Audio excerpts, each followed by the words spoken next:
Hello, and welcome to this helpful tutorial. If you use VLC Media Player on your Android device and want your video or music to stop automatically after a set time, this guide is for you. Today, I'll show you step by step how to enable the sleep timer in VLC on Android.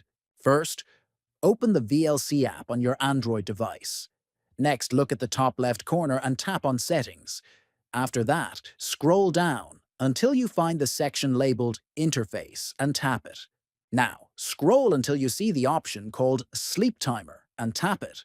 Finally, choose your preferred sleep duration, then tap OK to activate the timer.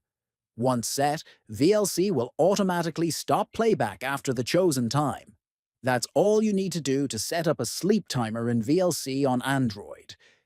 If you found this guide useful, don't forget to like, comment, and subscribe for more tutorials.